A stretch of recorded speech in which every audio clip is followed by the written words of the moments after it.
Check, check. One, two. It looks like we are live. Fantastic. Happy, what is today? Wednesday, everyone. I hope you're having a fantastic week. This is a excellent week for boxing. We've had a couple recent excellent weekends of boxing, and this is certainly another one. I know this is later, later in the day generally than a lot of the live chats, but this is Mario Barrios versus Ryan Garcia fight week. So I wanted to make absolute sure that we at least hopped on and talked about the main event, talked about the undercard, talked some Lee Wood versus Josh Warrington 2, Claressa Shields versus Franchon Cruz Dezern is also this weekend. And there's a lot of boxing news just in general that I want to touch on. One very fortunate thing that we're getting is Callum Smith versus David Morrell Jr. That's going to be a fun one. It looks like that one is in fact taking place. I know they've been talking purse bids for a while, but that one is going down. And I look at that as, well, it's a couple of things. It can establish Callum Smith as a true, nearly great of the era. I know that sounds pretty wild, but Callum Smith, if you consider the win against Joshua Buatsi, and then being a champion down at 168, if he now beats David Morrell Jr., who does have a loss against David Benavidez, has another questionable win in his very last fight. If Callum Smith could beat David Morrell Jr., who I think the public still thinks fairly highly of, that's really piecing together a pretty damn good resume. And I know that Callum Smith's early win against John Ryder was controversial, very disputed. But, he does have a stoppage over an aging George Groves. I think that ended up being George Groves' final fight. But he's got some other really good wins. I'll say a couple of other very significant wins for Callum Smith. So being that we're getting him versus David Morrell Jr., that's a very good light heavyweight fight in the wake of David Benavidez relinquishing his belt to go up and challenge Zurdo Ramirez.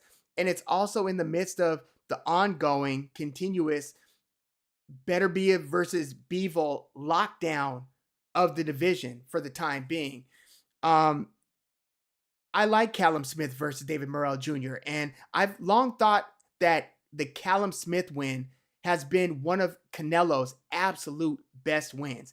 Given it wasn't a long layoff. It was the Sergey Kovalev fight right before COVID. It was in the November before the March of 2020. And then you go on throughout the rest of 2020. A lot of fighters are just kind of, finding their footing. Promotions are finding their footing. We're going off of like several weeks of no boxing at all. Then they start bringing it back. But at the same time, Canelo was in the Golden Boy dispute. So then when you get to the end of 2020, it's announced that he's fighting Callum Smith at 168. And at the time, I'm like, whoa, damn, that's a very dangerous opponent. Callum Smith was undefeated, 6'3". We know he's a very hard hitter, pretty good boxer. It's like, what will Canelo do to break him down? I know he was coming off of the stoppage of Sergey Kovalev, but still, Callum Smith, I thought, was a very real threat to Canelo. And then after Canelo beat him, he went on to beat Yildirim and Billy Joe Saunders, then Caleb Plant. That might have been Canelo's absolute peak. You could argue that it was that, or you could say it was his late middleweight era when he was fighting even fights, the second of which resulted in a win against Triple G, and then the Daniel Jacobs fight and so forth. But again, I look at Callum Smith as maybe being a top 5 win for Canelo Alvarez. So that when I read that Callum Smith versus David Morrell Jr. was going down, I was pretty excited about that. Now, I know the reason for the season, the reason we're here for this week's live chat, it's because this is Mario Barrios versus Ryan Garcia fight week, and it's actually a fight card where there are probably one or more undercard fights that you might like more than the main event. For me, it's Andy Hiraoka's challenging of Gary Antoine Russell. To me, that's the one that jumps out. I know Hiraoka is a much lesser name in the game, but by and large, I'm looking at that one and kind of penciling that one in as the one that I think I've been focusing on the most. as I've been prepping these, previews and prediction videos. So far I've done 3 for this fight week. I've done the main event. I did Hitchens versus Duarte, another very good one. And then Gary Antoine Russell versus Hiraoka. I hope to get to Frank Martin versus Nahir Albright. And I hope to get to Lee Wood versus Josh Warrington too. And then Claressa Shields versus Franchon Cruz-Azern. So I've got, if I want to pull these off, I got my work cut out for me, but I'm not mad at where I'm at in the week right now. I first of all noticed that when I issued out the poll of what you guys thought was going to play out between Barrios and Garcia, I'm surprised by how even your guys' votes are on that one. It's almost right down the middle, 50-50. Less so with Hitchens and Duarte. I feel like Hitchens is getting the lion's share of your vote on that one. And then most of you are picking Gary Antoine Russell over Hiraoka. I think that might be, you have to have seen multiple Hiraoka fights to see, oh, this is a very interesting matchup style-wise for Gary Antoine Russell. MAW is in the house. Thank you for coming through. Heck yeah. But, why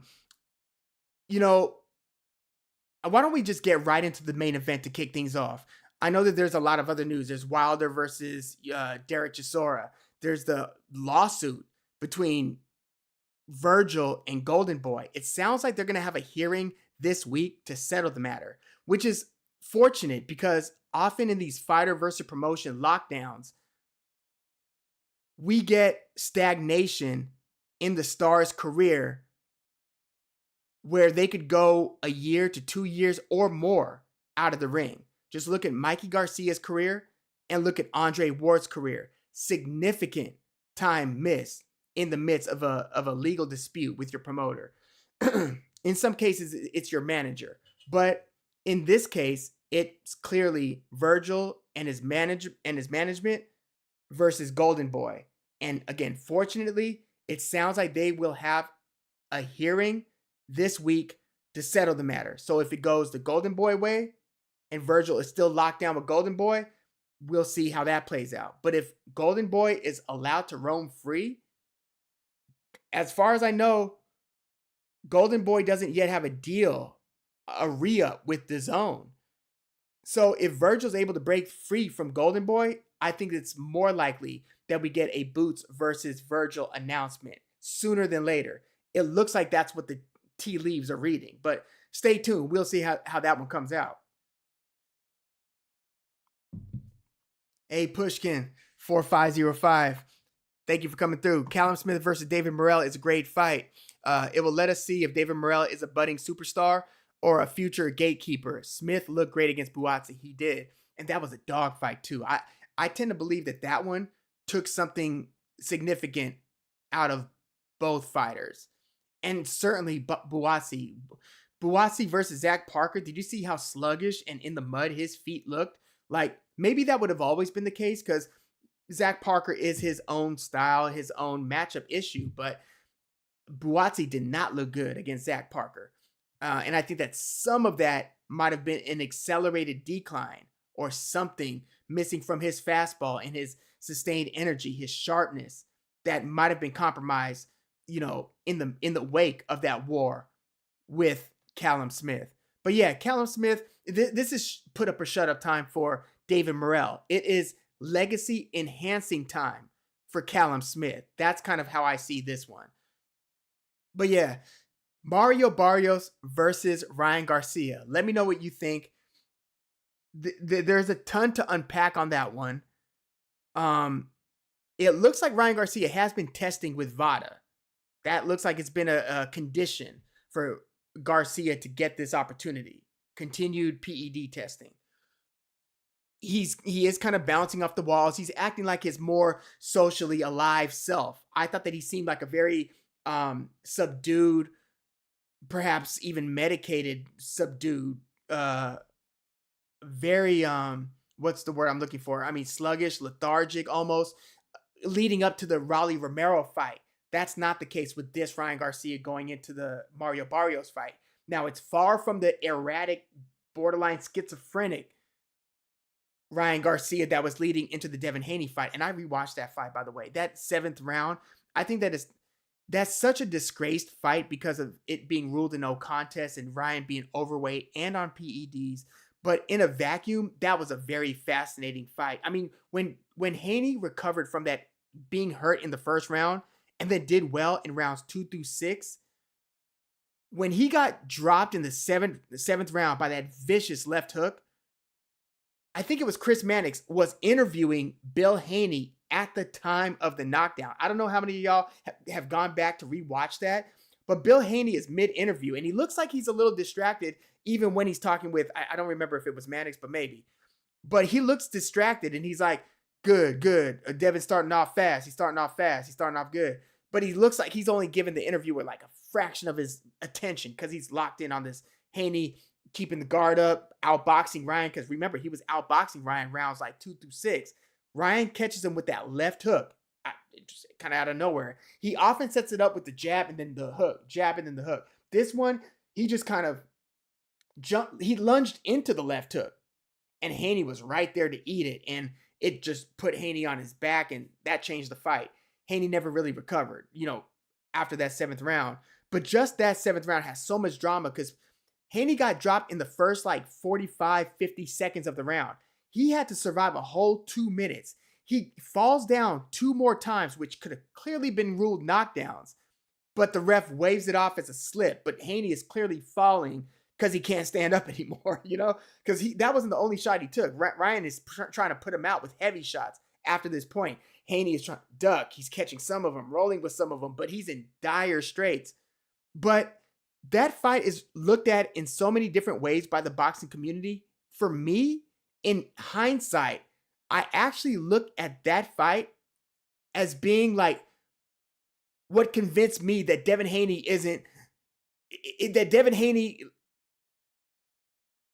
is a warrior. They use the term all the time. We use the term all the time. Warrior. Devin Haney, I know he doesn't fight a ton of high volume, but him making it out of that round and out of that fight and nearly pulling off a decision win, I don't think that that's looked at enough. Yes, Ryan Garcia was blasting him out of there, and Devin Haney showed that he was a man in that ring that night by going the distance. A lesser fighter would have been out of there, because he was not well when he got up from that 7th round knockdown. He was messed up, and he kept on getting re-messed up as the second half of the fight played out. But he proved that he was a man, like a man in that fight, not the man in that particular fight, even though it's clouded in no contest. But I gave Haney a lot of respect from that.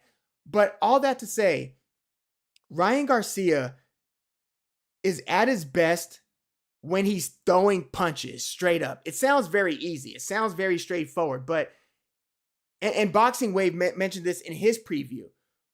But when Ryan Garcia is trying to out tit for tat you and out jab you and out craft you, he's not at his best. I mean, we saw him looking timid and very tentative after getting hurt, dropped in the 2nd round against Raleigh Romero. We saw Ryan Garcia with his foot off the gas, trying to figure out the puzzle, trying to really just throw very sporadic, very occasional left hooks without setting anything up, just launching into it, just throwing the left hook without any sort of deception behind the delivery system. And even with that, sometimes even that's enough. That plus Ryan's movement was enough to stop Oscar Duarte. So Ryan Garcia is clearly super capable, even if he's not a well-polished boxer, super talented guy. Can Mario Barrios, with his style of hanging over the pocket the way that he does, taking punches the way that he does, can he handle Ryan's power? And the flip side of that is Ryan Garcia, a newly participating welterweight, has never fought a true welterweight, right?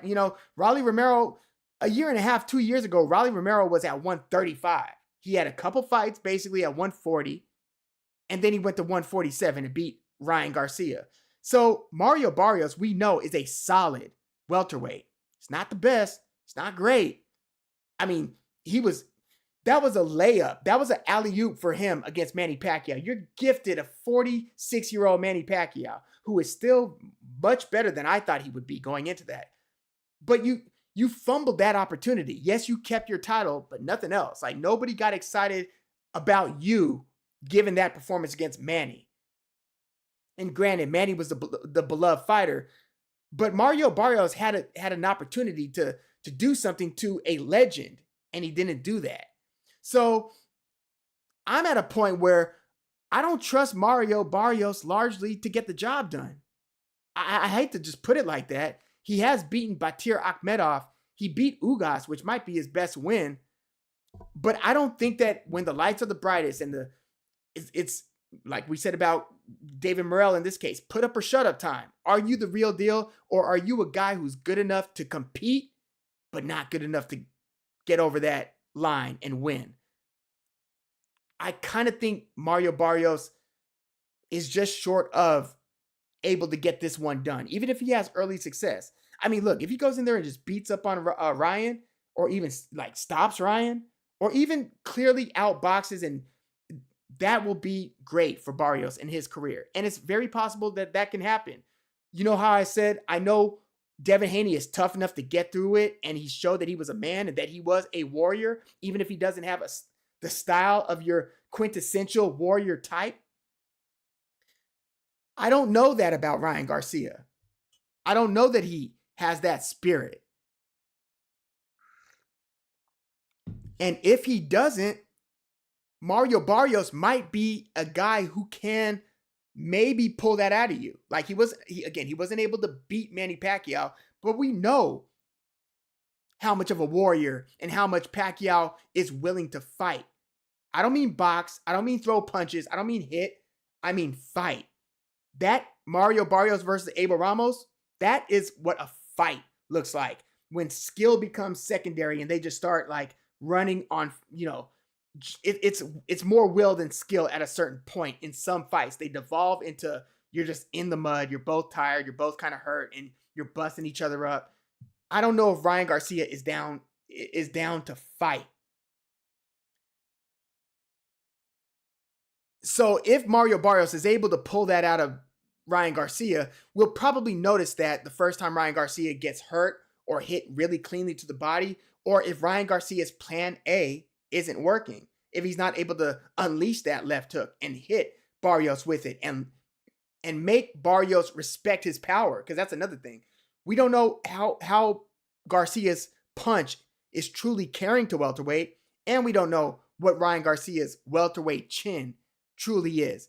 This fight's going to answer a lot of questions. Barrios will at least test you to a point.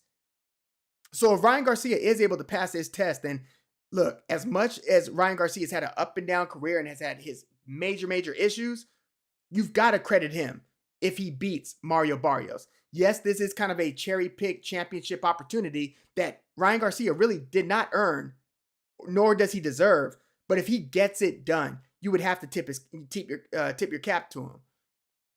Let me get to some of what you're saying. GW Con YouTube, what's going on? Okay, let's see. So, would I prefer Shakur's takes on Hiraoka Russell, or would I rather him take on Hiraoka Russell or Duarte Hitchens? Let's see. I would rather Shakur fight Hiraoka Russell. I ain't gonna lie.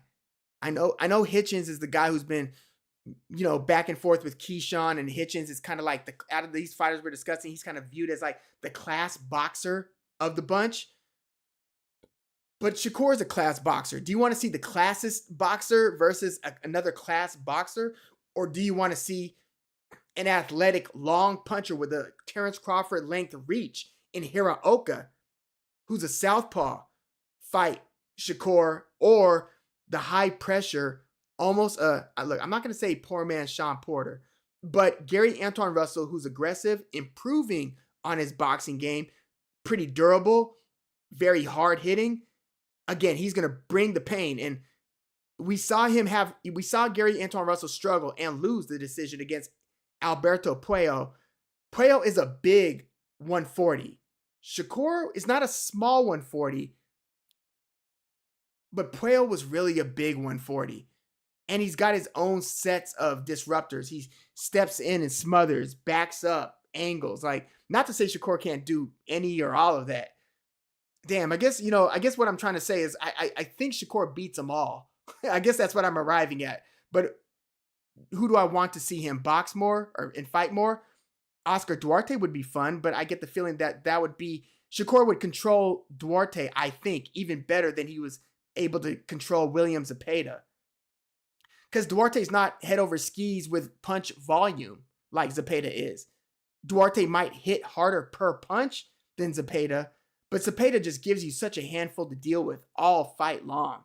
So you've got to stay locked in against Zepeda, or else you're just going to find yourself drowning in punches. So yeah, that's how I'd answer that. I don't know if that was straight up, but I would say the winner of Hiraoka Russell more than the winner of Duarte Hitchens.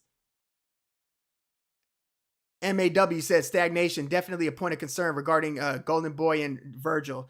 Don't know why they're butting heads, but I also wonder how much fights or time Virgil owes on the contract. It sounds like he's got his out is if Golden Boy is unable to present him with 3 fight opportunities, which it sounds, according to Meridian, his manager, that he was only presented with 1, and it was less than what he wanted to get paid for it. But they have to present him with, like, I think 3 options.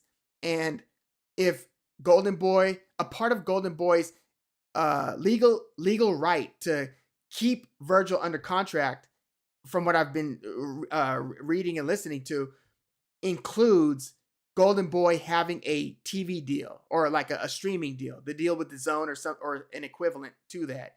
Golden Boy doesn't seem to have that right now.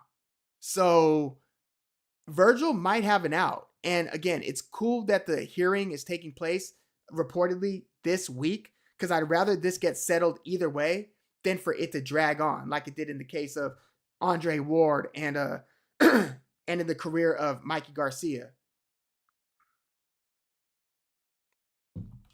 Timothy Flames, thank you for coming through. Let's see. Are we thinking Wood or Warrington? I was going to put 25 on the fight. Just don't know on whom. I know Ward stopped him in the first one. I would say, here's how I see this. I'm going to do a prediction video, I hope. But Josh Warrington is, he had the better start to his career. He became a champion, beat Lee Selby, Carl Frampton, Kid Galahad. I know that one was close. Beat some guys, right? But then once he got knocked out by Mauricio Lara, it's pretty much been mostly downhill for Warrington. Lee Wood was a late bloomer. He lost to, like, I think it was Jazza Dickens back in the day, who's also beaten Zelfa Barrett.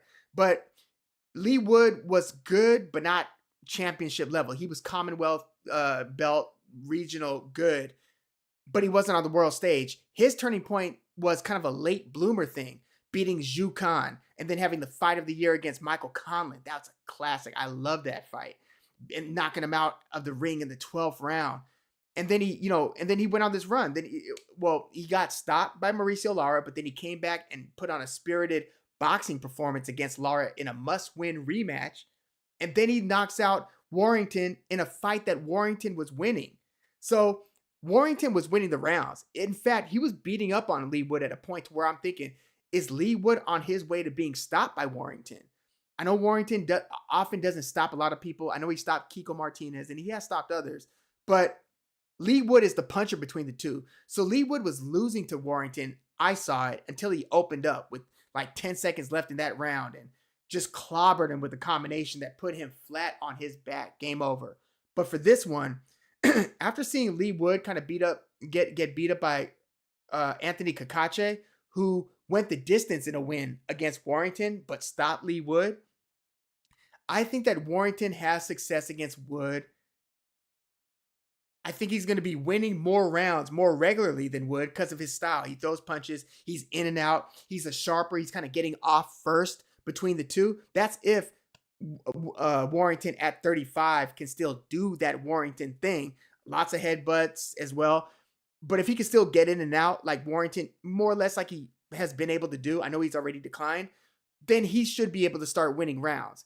It's then on Lee Wood, who's even older than that. He's like in his like 37. Think about it, 37 as a 130 guy in this case. I don't love Lee Wood's chances. I'm a Lee Wood fan actually. Like there was a point in time where me, my cousin, and others, we would get excited about every Lee Wood fight, especially like when he was about to fight Mauricio Lara and stuff. But I think I would lean Josh Warrington in a pretty fun fight, but by decision. If I had to say now, I would say Warrington by decision.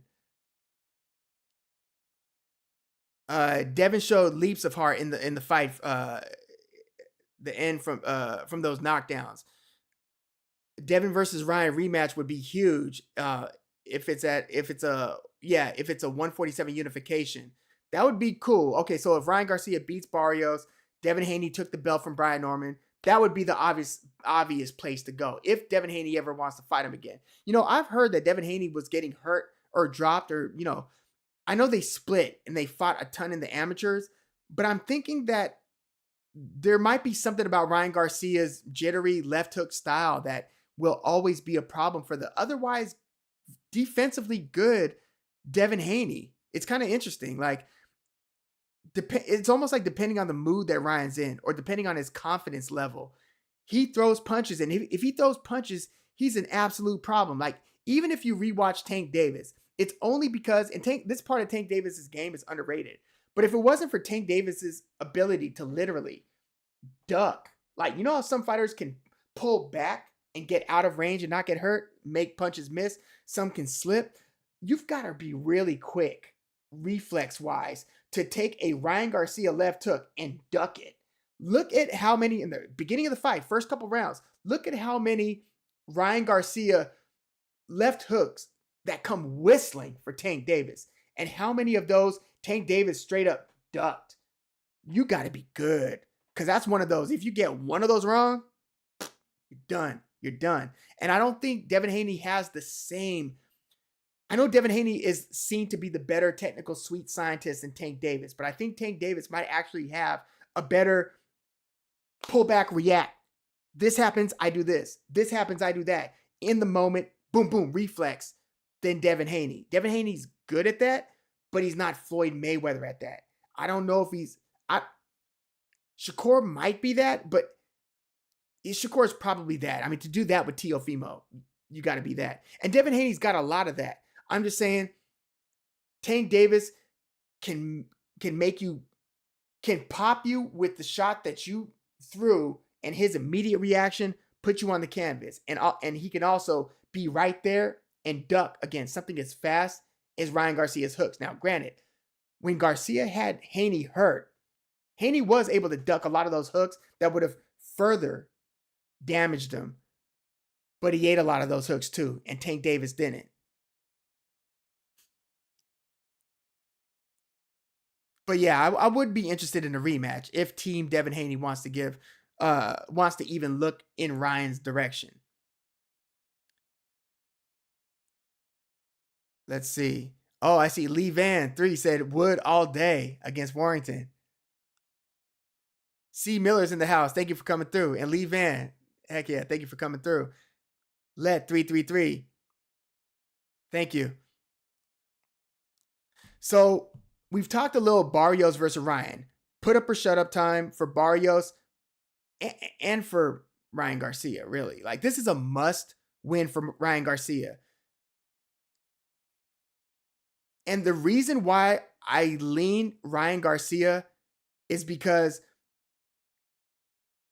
I can't see him losing back-to-back fights against B-level guys.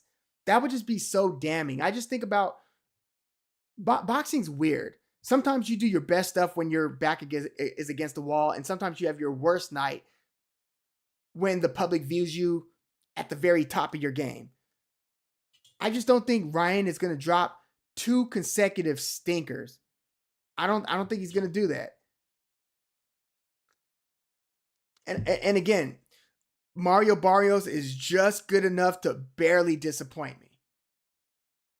I don't have faith that he I don't believe that he's gonna do it, that he's gonna pull it off. And he gets hit too much.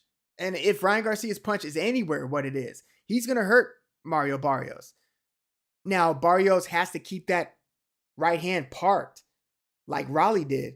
But can Barrios fight in the upright range control construct that Raleigh actually executed? Can he stay as disciplined as Raleigh was against Ryan? I just think that, I mean, he was patient against Pacquiao.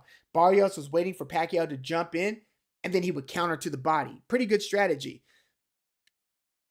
Pacquiao and Ryan Garcia are very different. Barrios is going to have a height advantage, but it's going to be more like a couple inches, 1 to 2 inches.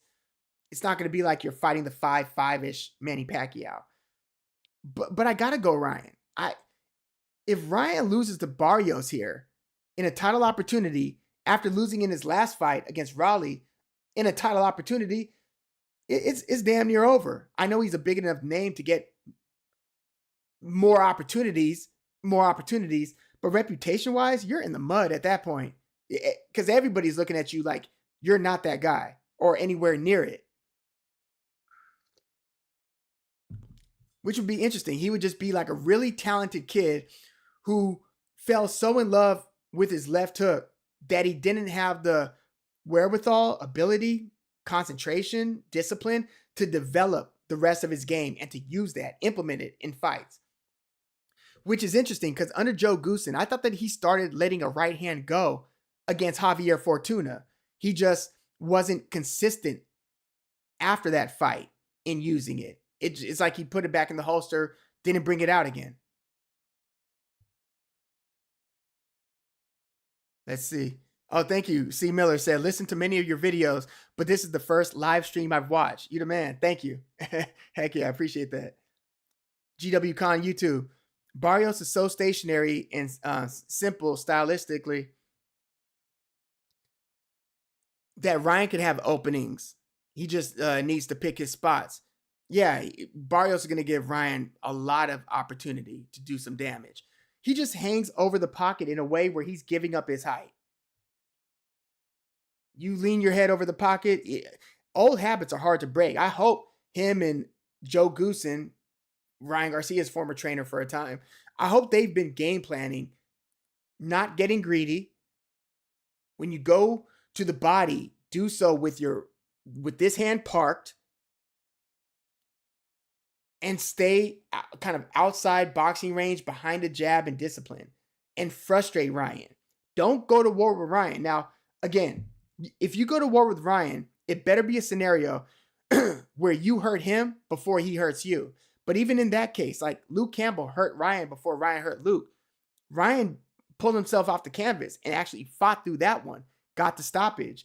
So it's not a guarantee that you're going to beat Ryan when you hurt him, but it seems like your odds increase dramatically once Ryan thinks that you can hurt him or knows that you can hurt him. What do you guys think about the Richardson-Hitchens versus Oscar Duarte fight? I look at the fact that Richardson-Hitchens had a lot of issues with Gustavo Lemos, but Duarte's taller than Lemos. I think Lemos gave him kind of interesting angles, and Hitchens kind of struggled with the kind of upward punch trajectory of Lemos, who was catching him because Lemos has pretty athletic legs to get in and let power shots up top go. I feel like Hitchens might be able to control Duarte a little like more consistently with the jab. Duarte picks his spots more than Lemos does. So I think that Hitchens might be able to kind of neutralize and tame Oscar Duarte to a point. I think Duarte's going to have some success, but Duarte also struggled a lot with Kenneth Sims. Even though Sims was kind of in the trenches with Duarte for a lot of that fight, I don't see Hitchens doing that. I see Hitchens wanting to kind of keep it at arm's length. And that can be done against Duarte. You could get him to chase you. You could take angles on him and kind of, capitalize, take advantage of his slower feet. Look at when Ryan started like kind of Jermaine Ortiz versus Teofimo, like moving around the ring. Suddenly, remember, first he was doing the back turn Philly shell, which is just an embarrassing style defense. It almost looks very. I'm not even going to say amateurish because amateurs don't really do that. At least good ones. But uh, he went from doing that and kind of struggling a little bit early with Duarte to suddenly, unexpectedly, moving way around the ring. Like you're just moving around the perimeter. Then you change direction. Then you move the other way. And you're just moving. And every now and then, you stop and fire. Like Ryan Garcia likes to just let his hands go for a second. Then you get to moving again. Duarte didn't know what to do with that. And I don't think Hitchens is going to move like that. But Hitchens is going to move enough, I think, where Duarte's going to have to keep on picking up his feet. And I think Duarte would rather take 1 or 2 steps and start letting some punches go. I don't think he wants to keep on hunting and hunting. A little bit Tim Tszyu-ish footwork-wise. A little bit Canelo-ish footwork-wise. Not that Canelo had bad feet. I know he's fought great fighters, beaten great fighters, but if there was a flaw or a style that would give him problems, it's make him pick up his feet and continue to make him pick up his feet. And then obviously there's Gary Antoine Russell versus Andy Hiraoka, which again is my favorite fight on the card. Hiraoka, again, I keep on repeating this. He's got a 74-inch Terrence Crawford length reach. And at 140, that's significant. It's kind of cool, by the way, that there are 2 140-pound titles being fought on this Barrios versus Ryan Garcia undercard. That's pretty cool. Hiraoka is a problem. Look at the way that he beat up on, then stopped Ishmael Barroso. The same Barroso that dropped Raleigh and had the controversial loss. Same Barroso knocked out O'Hara Davies in the first round in his last fight before the Hiraoka fight. Mean left hand, right? And even though he's 40 plus years old, Barroso fights like he believes he could win. Like he's not out there to just eat up rounds. He's trying to put you down. And he couldn't do too much with Hiraoka. Hiraoka had him on the outside. Hiraoka was kind of fainting. He's also a southpaw. It was southpaw versus southpaw. This Hiraoka, or Russell versus Hiraoka, also southpaw versus southpaw. Hiraoka has a very nice, I would say his best punch is from southpaw stance, check right hook. He looks for that thing because usually it's going to be a shorter fighter coming in. Hiraoka's 5'10", 5'11". He's going to be he's about 5'11", so he's about an inch taller than Gary Antoine Russell. Hiraoka likes to let the shorter fighter come in and just quick. It's a quick and it's a hard check right hook. He was eating Barroso up all fight with that one. But I will say, mid-exchange, when they both let the bullets fly, and it's those 50-50-ish exchanges, Barroso was making good contact with Hiraoka. Didn't hurt him, but Hiraoka ate some shots. And Gary Antoine Russell, say what you want about his aggression, say what you want about his loss versus Alberto Puello. Again, I think Russell is improving as a boxer. He doesn't have this hand speed of his brother, Gary Russell Jr., but he's got more power and just a completely different style. Gary Antoine Russell isn't as easy to hit as another Hiraoka victim, Jin Sasaki, the same guy who got knocked out by Brian Norman Jr., got knocked out by Hiraoka. Jin Sasaki doesn't move his head when he comes in. That was a recipe for disaster against a guy like Hiraoka. Russell is more methodical than that. Gary Antoine Russell, at least against Valenzuela, less so against Puello, he's actually got a good jab. To me, this fight hinges on if Gary Antoine Russell will be able to effectively jab Andy Hiraoka. If not, and if he's just double jabbing and it's nothing but air, and it just looks like, yeah, you ain't getting this guy with that jab. If he's there with it, it might be a long night for Gary Antoine Russell. It might be a short night for Gary Antoine Russell, believe it or not. He has to, I think, have success with his jab. I just don't think that he's got the the pure boxing ability or speed to throw left hand leads and to eat with that punch throughout the fight against Hiraoka. If he becomes too left hand dominant and he's searching for the launch of that left hand and he wants to keep on going to the well with that, he's not going to win this fight. I think that he's got to lead with this, because here's another thing.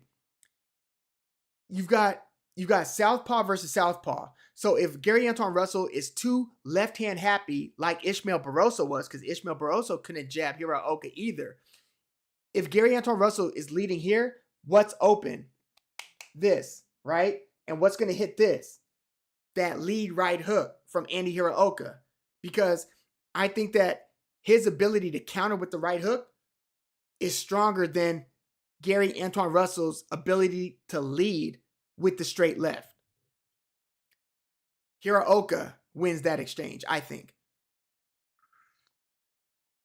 Now, if Gary Antoine Russell's feet, which again, if you're Sean Porter, or if you're like an approximation, Sean Porter is an underrated boxer. Watch his fight against Danny Garcia. He's not all head over skis. He does that against certain people like Andre Berto, where he's just in there, jumping in. But Gary Antoine Russell, if he could use his feet to get in good enough range to somewhat nullify the reach disadvantage, because it's like a 5-inch reach disadvantage. I think it's like 74-inch reach to 69-inch reach. And it's a little bit misleading to say 5 inches. It's not 5 inches if you're sticking your hand straight out this way. It's really 5 inches from fingertip to fingertip when you got your hands out laterally like this. So we'll say 2-inch proper, just straight away reach advantage, which is still significant, but it's not 5 inches. It's not Paul Williams or some, John Bones Jones. But if you notice, Terrence Crawford was able to use angles and hit shots that he would not be able to land if he had a 69-inch reach and not a 74-inch reach. Like that lead that he hit like Kell Brook with, I don't think that would have been able to land in the way that it did from that angle to be able to turn it over the way that he did too. You don't do that with fill in the blank, Shakur Stevenson even length reach. You have to be able to turn it over and get a certain angle. But anyway, Andy Hiraoka might be in trouble if Gary Antoine Russell could use his feet to get a jab going. That's how Russell wins. I think that Russell and his brother, Gary Russell Jr., his head trainer, Gary Russell Jr., in the wake of their father passing away, I think that they are game planning in a way that prioritizes Gary Antoine's path to success with his lead hand. So he doesn't have to go feast or famine, or worse, by only looking for that left. I'm kind of leading Gary Antoine Russell here. Like, again, the public doesn't really know too much about Hiraoka. He just hasn't had big enough opportunities. But I look at him as being a real dog in this one, like a real live dog. I think that, well, first of all, I'm glad that they made this fight. Last night, I thought I was going to be on this live chat lamenting that the fight was off. Hiraoka wasn't able to clear up his visa issue to get here, to get to the States for the fight. Imagine that. But then I saw a follow-up article several hours ago that said that Hiraoka was able to finally clear up the visa issue that clears the path for him to fight. Imagine how much of a bummer for the fight card that would have been if they had to announce on fight week, 3 days out, or even worse, 2 days out, like they would have been announcing it today or even or tomorrow, that Hiraoka is not able to fly to the States. But here's another thing to consider. He might be jet lagged like you want to talk about one end of the world to the other. It's like when somebody flies to Australia. Like, what are you doing? Like waiting till fight week to get to the other side of the world so you could get acclimated to the time zone. Just at the end of the day, like, the earth is a rock, and there are gravitational pulls, and there are different things that do different things to you. When you travel, it's not you don't get jet lag because you've been sitting down. You get jet lag for a lot of like um physical reasons, moving around the globe like that. So it's risky business traveling within 3 days. I don't think he's made the trip yet. I heard that he was cleared to make the trip. So does he get to the US tonight? Tomorrow? Where is Andy Hiraoka? Because if he's still in Japan as we are going live right now, I like his chances way less. Like, look, I'm tired. It's been a long week of work, long week of life, just a lot of stuff, right? If Hiraoka feels like I feel on fight night against Gary Antoine Russell, he ain't winning that fight. And if he's traveling from Japan to the States on a Thursday or something like that, and you got to fight on Friday or on Saturday, good luck. Good luck getting the rest you need and being able to kind of physically peak in that part of the day that you're going to need to perform. Good luck. Let's see. Benji is in the house. Yeah, Ryan Garcia's style did throw off Duarte and Russell. I like the tutelage. Yeah, certain broadcasts right now, Zuffa. One thing that they don't have is the commentary in the corner for a lot of their fights, which is, I mean, it's unfortunate because it's what made the HBO days so great. It wasn't like the ESPN one where Top Rank was on ESPN and they would cut to commercials often. When you would get the HBO broadcast or Showtime, they're in the corners, and that's some of the most enlightening moments. Like, if it wasn't for that and being in our visibility into that, you would never get the Nassim Richardson advising Shane Mosley during, I think, the Margarito fight, where he talks about do this and this, and he's given very specific and smooth instructions, and then he finishes it off with, "This is the late great Nassim Richardson." And then he's like, "Do this, blah blah blah blah, blah da da da," and then you swim without getting wet. You know what I mean? Like, pull out of the pocket without getting hit, but swim without getting wet. You don't get some of those moments. Teddy Atlas has several good moments in corners. Like, a lot of the trainers do. Very good insight. Like, I thought who is it? Manny Robles coaching Figueroa to knockout victory against Nick Ball. Those were some good corner moments. You really want to get those. And so, but we've gotten a few, or at least a couple, Gary Antoine Russell fights where you hear Gary Russell Jr., big brother, in the corner, giving very specific and encouraging, but technically sound, specific instructions. And again, I think that between Gary Antoine Russell's abilities and the mind of Gary Russell Jr., and experience of Gary Russell Jr., I think that they can develop a game plan that can beat this very, very dangerous challenger.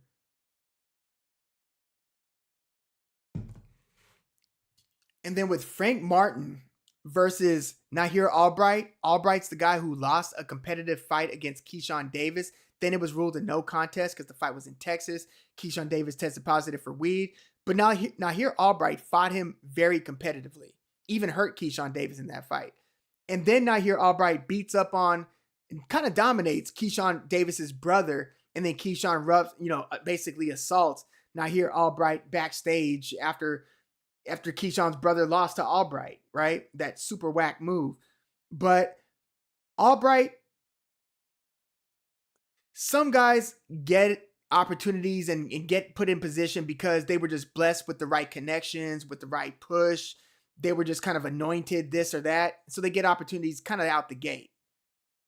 Other people do it because they perform well against guys who got opportunities and were anointed and were given opportunities straight out the gate. Now, here Albright would fall in the latter category. Not as heralded as some other guys, but it looks like he's showing that he's consistently very competitive, and he might be a name that nobody was wanting to mention in the mix. But if he does well against Frank Martin, or especially if he beats Frank Martin, he's obviously in the mix. And he seems pretty hungry too. Like, Frank Martin in his one fight at 140 has been good. He knocked out Rances Barthelemy in probably a knockout of the year contender. But this is only one fight at 140. I know Nahir Albright is also new to 140. Look, I'm looking forward to this fight. I've got a lean Frank Martin. He just, I think right now he's got the right kind of experience. You know, he beat I'm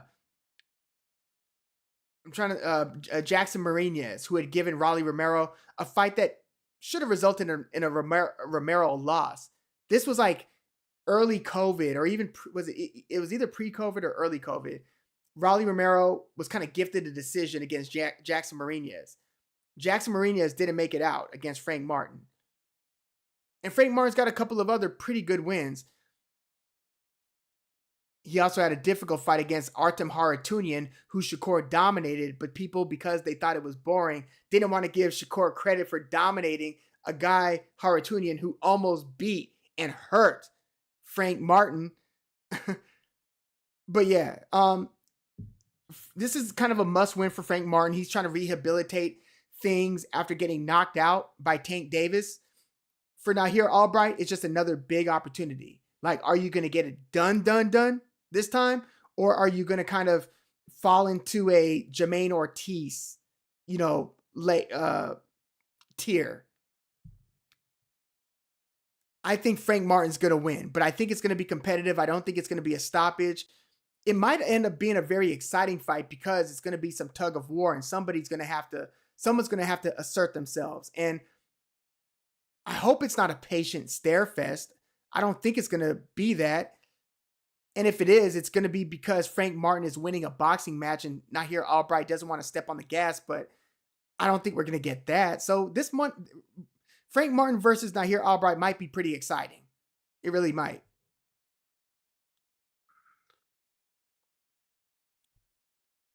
Yeah, who could forget that Lee Van, Teofimo Sr.'s legendary commentary with you have to hit him. Yeah, that was very telling. Again, thank God we got the corner work, because it does sort of like say, look, maybe even if Teo had great coaching, he still wouldn't have beat Shakur Stevenson. That's possible.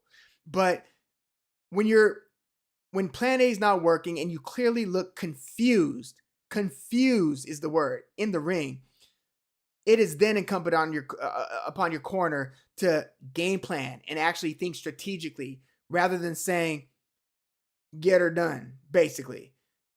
That goes nowhere. That goes somewhere if the strategy and the X's and O's are already clear and you're executing on that game plan. Yeah, if you need just more of that, then that Teofimo Sr. commentary could do something. But if you need technical help, you're calling IT, you're trying to get someone on the line who could help you out, like, that was not helpful. That's getting a customer service rep who's just got a lot of attitude and no technical wherewithal.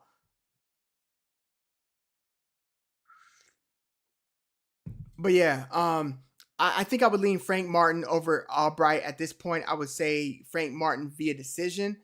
Again, I would say surprisingly Josh Warrington in this rematch over Lee Wood. I would say probably Warrington by decision.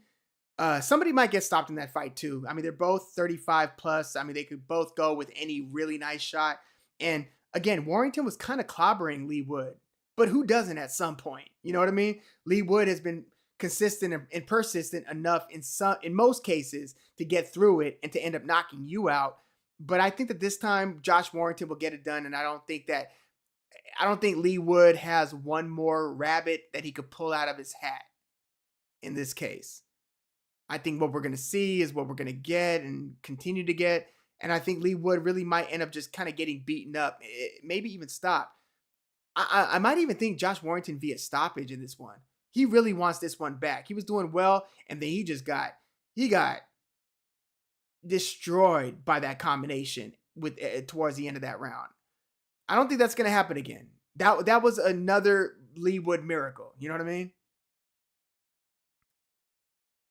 Yeah, T.O. was left to fight off instinct and kind of freestyle, see if he could pull some tricks out of his, out of his sleeves, and which Teofimo does have plenty, but they weren't going to do him any good against Shakur Stevenson. Claressa Shields is fighting Franchon Cruz-Dezurn. This is actually a pretty significant opponent, somebody who's beaten Shadaza Green, who just beat Savannah Marshall. Claressa Shields, unfortunately, has had difficulty finding opponents that the public can care about. I'm trying to think of a fighter whose career hit such a malaise where it was so evident that they were best at and around their division to where people kind of stopped caring about who they fight next because it's almost a foregone conclusion, not who you're going to fight next, but who you're going to beat next. Maybe for a period of Roy Jones's career, maybe at light heavyweight, he kind of ran into that some. That's really the only one I could think of because even with Triple G was beating like Willie Monroe and who was it, Martin Murray or Daniel? It wasn't Daniel Gill. Curtis Stevens, David Lemieux was one of the better guys in that stretch, but there were other guys that people still wanted to see and kind of like envision. Okay, well maybe this guy's an option later, like later on a Charlo or Andrade or Billy Joe Saunders or Kid Chocolate, Peter Quillen at the time. There were guys that we wanted to see Triple G fight. So that made, okay, he's going to beat up this guy who he's clearly going to win against and knock out. But maybe we get something exciting down the line. Maybe we eventually get an Andre Ward fight. For a while with Roy Jones, it was like, what do you do? He's lapping the competition, at a certain point of Roy's career. Much of his career, really, when you think about it, at least performance-wise, Claressa Shields is just kind of there, just winning and winning. And I feel like no amount of winning that she does is going to get most of the public to put her above Katie Taylor on the all-time list right now. And I mean, I don't want to dissect too much into why, although, I mean, Claressa Shields, some earned, some unearned, has kind of become a figure that a lot of people kind of pick at and don't like. It's because her name is tied to a lot of celeb drama. Often lately, it used to be boxing celeb drama. Now, in recent years, it's been more celeb level drama. Before, it was beefing with other fighters and people on social media, and it still is a lot of that. But it's different names that might not even be in the boxing game. More so in like the hip hop community because she's dating a vicious lyricist named Papoose. But Claressa Shields has a chip on her shoulder. She doesn't think she gets the respect she deserves. I tend to agree with her, even though she is seen as a top 2, top 3 female boxer of all time. If you ask most people, at least top 3. We could argue where. But Katie Taylor has had so many opponents that matter, whereas who were the opponents that really mattered for Claressa Shields? It wasn't her first fight against Franchon Cruz-Dezurn. This is actually going to be her second fight against Cruz-Dezurn. It wasn't Savannah Marshall. Well, Savannah Marshall was one of the big ones. That was one of the big ones. That's probably a top 2. The other, maybe Christina Hammer. But Franchon Cruz-Dezurn has had a good career since the first time they fought. And so now in this rematch, it's actually more meaningful. So this might be her third most important opponent when you really tally it up. Savannah Marshall, before that it was Christina Hammer, and Franchon Cruz-Dezurn is kind of near that, but not quite. Savannah Marshall beat Franchon Cruz-Dezurn. Dezurn beat Shadeja Green, and Shadeja Green beat Savannah Marshall pretty recently. So that's kind of how that little circle went. So yeah, Claressa Shields, I expect her to win. Until somebody new comes onto the scene or until Claressa Shields stops training seriously, I just think she's better than everybody. If there's somebody who's anywhere near the weight class, if you can hear me calling out, Claressa Shields is interested, I'm sure. I mean, I know Michaela Mayer has been jumping weight classes recently. Maybe that's a possibility down the line. We'll see. Good question, Lee Van. Why is Manny Pacquiao doing an exhibition? And it's going to be against Ruslan Provodnikov. Yeah. You would think that there's a path to another title. It's Manny Pacquiao. It's not like he just fought a draw with one of the champions. You wouldn't think that it would require too much for him to get back into a meaningful, if not a title shot, at least another good professional non-exhibition actual boxing fight. But, So I don't know why he's doing an exhibition. Maybe it's just a quick cash grab while he sets up his next big fight. But I haven't checked to see if Ruslan Provodnikov has been active since he retired. If he hasn't, I don't expect him to look good at all. And Manny Pacquiao should probably stop him in that exhibition. In his heyday, he was a vicious power puncher who got outboxed by Chris Algieri in a pretty damn big upset. That's probably Algieri's best career win was against Provodnikov. It made Algieri in the boxing game. That was his moment, right? But it's been so long since Provodnikov's been in any like real meaningful fight. Manny Pacquiao, on the other hand, just fought Mario Barrios, so he might be 46, 47 maybe now. But he should be better than Provodnikov, I think. But I don't know why he's making this one an exhibition. Maybe it is again a cash grab until he sets up his next welterweight, hopefully, opponent. And Raleigh would be the next guy to fight, but I think Raleigh is supposed to fight somebody who's been on the docket for a minute. Is it Conor Benn versus Raleigh? Or is it, no, Conor Benn, I think, wants the winner of Barrios versus Ryan. Somebody's supposed to fight Raleigh for Raleigh's title. Yeah, Hollywood Jimenez is in the house. Yeah, Richard Torres versus Frank Sanchez. This is a big opportunity for Torres, and I believe in him now. Like I was thinking, like he looks like the goods, but we haven't seen him against really good guys yet. Is he all that, or is he just looking good against these lesser guys? Because his fight style, I mean, sometimes it's just the way that he looks. He just looks like a regular guy, you know. I saw him out at a boxing fight. I thought it was like one of the Jonas Brothers or something, but it was Richard Torres. But he beat Guido Vianello. For me, that was like okay, Richard Torres is really a somebody. You know, I almost look at him as being near F.A. Ajagba-ish level, where you're threatening entering the top 10 heavyweights on like the ring rankings. You're near there now for Richard Torres. If he beats Frank Sanchez, that might get him in there. Frank Sanchez has one loss. It was to Ajit Caballel. He clearly had a bad wheel. He had a bad knee in that fight. He looked immobile. Like you could visibly see, yeah, something's not right with his legs. I don't know. It's like, why are they letting this keep going? It kind of turned into that. But he eventually got stopped by Caballel. That's a top 3 win for Caballel. It was his second big win. Well, he beat Chisora. Then several fights later, he had a breakout against Makhmudov. Then he beat Frank Sanchez. Then he stopped Zhilei Zhang. But Frank Sanchez, I think, has had a fight or two since that loss. So he's gotten back in the ring. I think that his knee is like fully healed. It's weird. I almost look at him like, is this going to be like a case of like wasted talent? Because he was clearly a good boxer. He outboxed F.A. Ajagba. He's the one guy to beat Ajagba. But his last, like, I know he knocked out Junior Fa. That was a good one on that one of the early Riyadh season undercards. It might have been, I don't know, Fury versus Ngannou or one of those fights. But yeah, Junior Fa was having some success against Frank Sanchez. Then Frank Sanchez started to cut the ring off and outboxed him and started looking for big shots. He was kind of headhunting. And then he knocked out Junior Fa.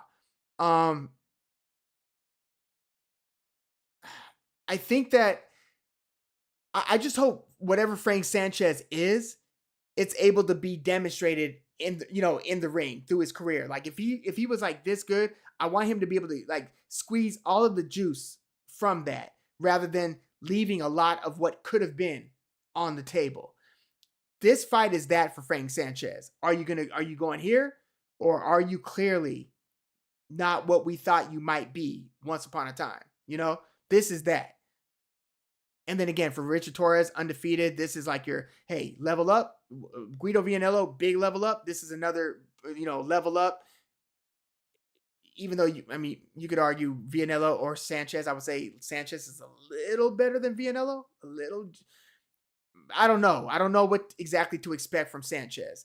But style-wise, if Sanchez is the Sanchez that was, his boxing style might give Torres some problems. Torres likes to kind of stay low, explode high. He does jab. He does have good feet to jump in and throw power shots. But if you're of a certain craft style boxer, I could see that giving Torres some problems. Same reason a nice boxer who moves well and stuff might give a Mike Tyson some problems. Not calling Torres Mike Tyson. Just saying stylistically, to stay low, explode high, move your head. Like Sanchez could, if Sanchez is good, he could give Torres some issues. But I do like that fight.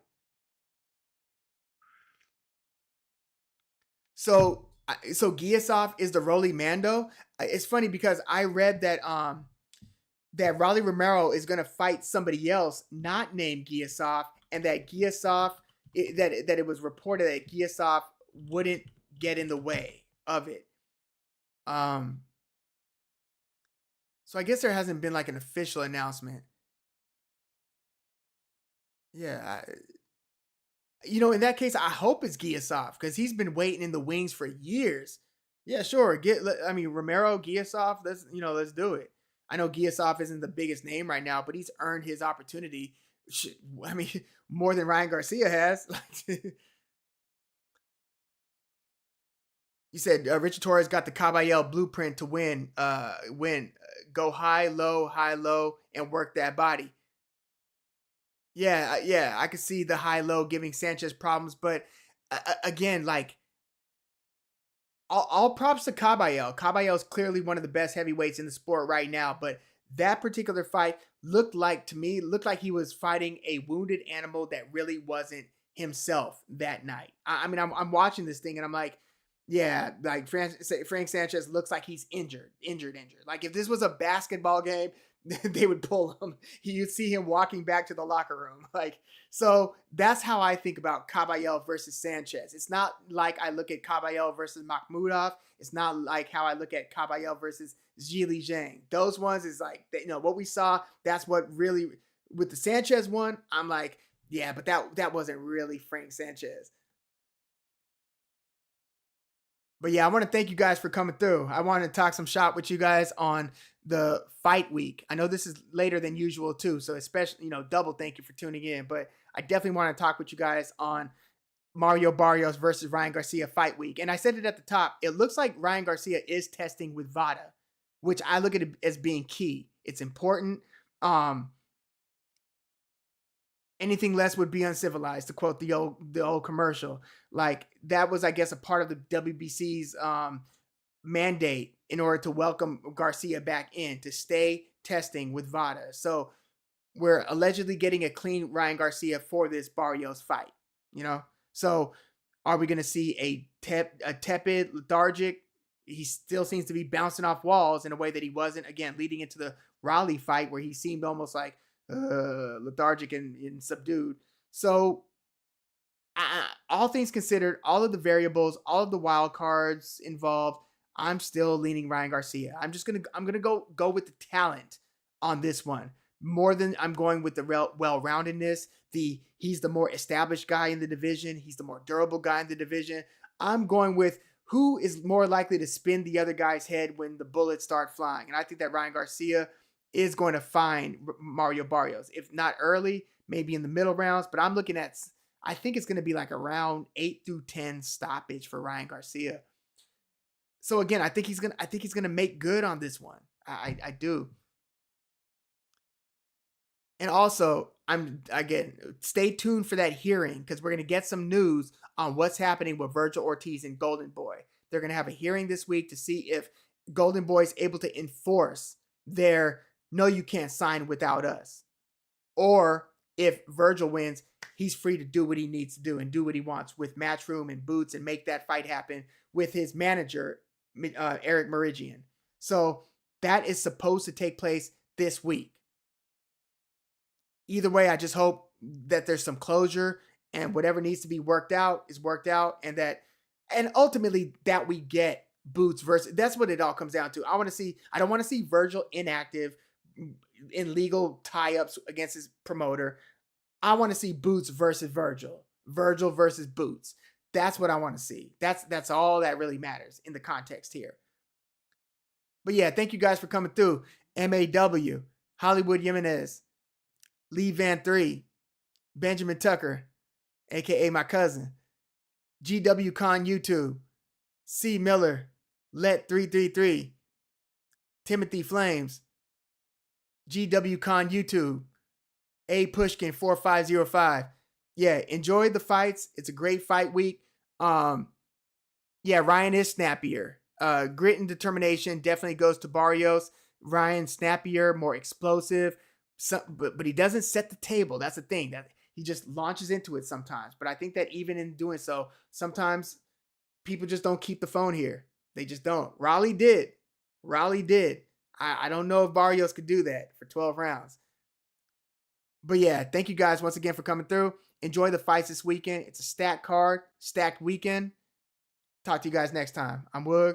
Thanks for tuning in.